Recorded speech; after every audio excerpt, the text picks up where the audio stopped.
Hello students, today we are going to study the introduction of surveying. But before starting our chapter, first we want to know the weightage of geomatics engineering in the GATE examination.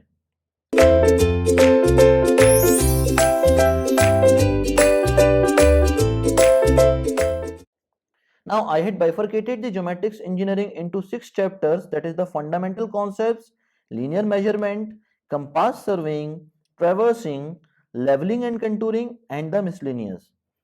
In GATE examination, 4 questions had been asked from the fundamental concepts whose weightage is 6 marks.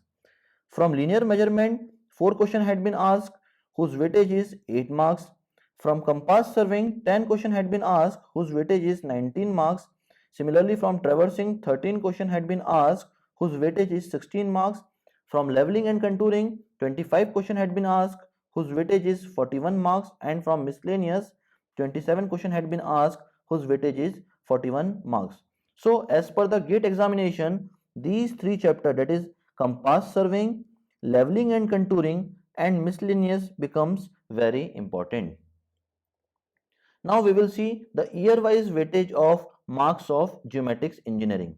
In 2020, 4 marks question had been asked from the geomatics engineering. Similarly, in 2019, 5 marks question had been asked from the geomatics engineering. In 2018, 4 marks question had been asked from the geomatics engineering, and so on.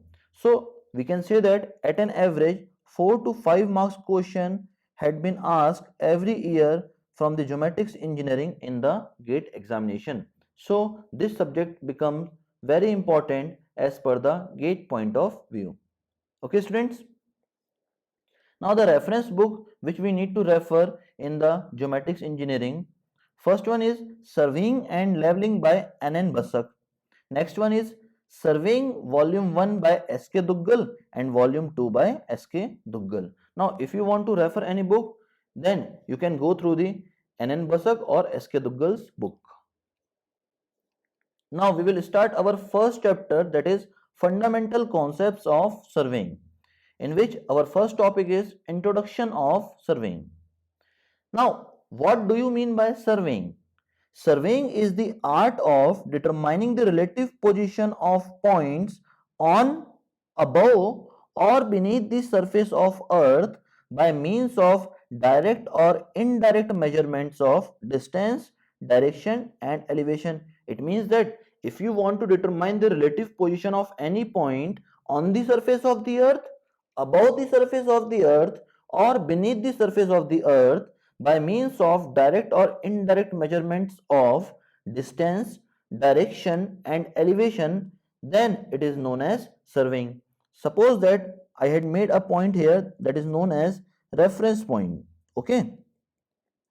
Now, if we want to know the relative position of point A, then we need to determine the horizontal distance from the reference point of this point A, that is D. We want to determine the direction of this point, that is point A, with respect to the reference point, that is theta, and we also want to know the elevation of this point with respect to the reference point, that is V. So if we are able to find these 3 parameters, that is the horizontal distance D, the direction theta, and the elevation V, then we can easily determine its relative position. Okay, now based on these 3 parameters, our surveying is classified into 3 chapters, that is for horizontal distance D, the chapter name is linear measurement.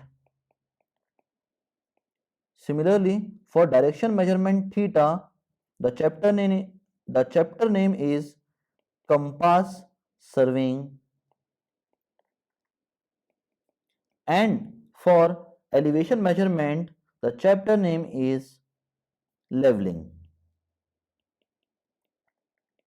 Now, if we are able to find these 3 parameters accurately, then we can determine the relative position of any point on the surface of the earth, above the surface of the earth, or beneath the surface of the earth, and it is known as surveying. Okay students. Now the object of surveying. what is the object of surveying, or why we generally do the surveying work? The aim of surveying is to prepare a map to show the relative positions of the objects on the surface of the earth. It means that the aim of surveying is only to prepare a map which is shown here. Now suppose that I want to survey this particular area. So after surveying this area, I have to prepare a map so that when next person came to that place and he want to survey that area, he can go through that map and he will easily understand the area by referring the map which I had prepared. So it will reduce the time as well as calculation and drawing of that area. Okay, so with the help of a particular map of an area, we can easily determine the various parameters of the objects on the surface of the earth. So the main aim of surveying is to prepare a map which shows the relative position of the object on the surface of the earth.